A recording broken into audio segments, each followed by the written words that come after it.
Proud that Meyaadha Maan is our first film and Rathna வந்து நாங்கள் introduce பண்ணோம், நாங்கள் அவங்களுக்கு ப்ரொடியூஸ் பண்ணோன்றது எங்களுக்கு எப்போவுமே ஹாப்பியான ஒரு ப்ரௌடான மொமெண்ட்டாக தான் இருக்கும்.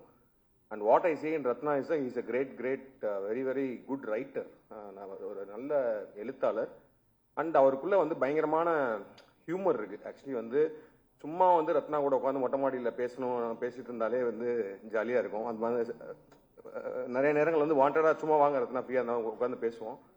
நிறைய விஷயம் அதாவது அவர் கன்சீவ் பண்ற விதமே வேறையா இருக்கும். இப்போ ஜென்ரலா நடக்கிற விஷயங்களே அவர் வாயில கேட்கும் போது வந்து அது ஒரு பயங்கரமான ஒரு காமெடியா அது தெரியும்.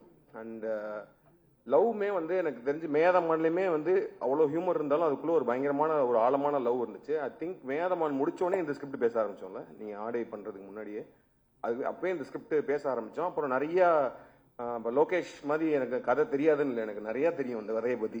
ரொம்ப வருஷமா வந்து இந்த கதையில் பல வெர்ஷன்ஸ் பார்த்து பல வெர்ஷன்ஸ் பேசி அப்புறம் வேற மாதிரி இதெல்லாம் வந்து நான் கூட ஒர்க் பண்ணியிருக்கேன். அப்புறம் நடுவில் வந்து இந்த ஸ்கிரிப்ட் வேணான்னு சொல்லிட்டு அவர் வேற இதெல்லாம் போனார். But I always kept telling அது வந்து ஒரு செம்ம படம் அப்படின்னு சொல்லிட்டு. அது ஒரு லவ் ஸ்டோரி, பேசிக்காக லவ் ஸ்டோரி. எனக்கு என்ன பொறுத்த வரைக்கும் லவ் ஸ்டோரி வந்து அது யார் அந்த பெர்ஃபார்ம் பண்ணுறாங்க அதுக்கு வந்து ஒரு செம்ம ஆக்டர்ஸ் பிடிச்சிட்டாலே வந்து அது கனெக்ட் ஆயிரும். ஏன்னா வந்து ரொம்ப ஸ்ட்ராங்கான ரைட்டிங் இருக்கும்போது the next thing is the strong performances தான். அதுக்கு தான் நாங்கள் நிறைய ஸ்டார்ஸ்லாம் வச்சு பண்ணலான்ற மாதிரி நிறைய ட்ரை பண்ணோம். And then after some point Rathna decided இல்லை நம்ம வந்து புது ஃபேஸஸ் வச்சே போகலாம் அப்படின்னு சொல்கிறப்போ விது வந்து என் கூட XX அண்ட் ரெட்ரோலாம் பண்ணியிருந்தப்போ ஐ திங்க் ஒரு ஆடிஷன் பண்ணி தான் எடுத்தார். அண்ட் தென் பிரீத்தி.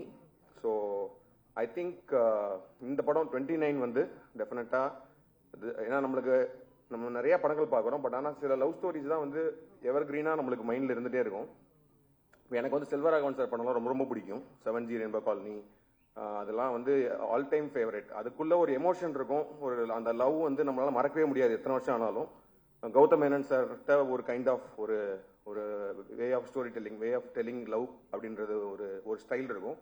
அது மாதிரி I think unique voice in telling love stories. Rathna you have that. And I think நீங்கள் லோகேஷ் மாதிரி நீங்களும் ஒரு லவ் ஸ்டோரிக்குன்னு ஒரு யூனிவர்ஸ் ஆரம்பிச்சு தயவுசெய்து அதை மட்டுமே பண்ணுங்கன்னு கேட்டுக்கிறேன். Like universe of various love stories, because அதுதான் பயங்கர ரெஃப்ரெஷிங்காக இருக்குது. அண்ட் போத் ஆஃப் யூ நான் கொஞ்சம் தான் படம் எனக்கு ஸ்கிரிப்ட் தெரியும் ஃபுல்லாக. ஸோ நான் கொஞ்சம் சீன்ஸ் பார்க்குறப்போ வந்து both of you have done really well. And இந்த படத்தில் எல்லாருமே ஐ திங்க் பெர்ஃபார்மன்ஸஸ் மகேந்திரன்லாம் வந்து has done a really good performances. All of the actors, and Avinash is a great actor.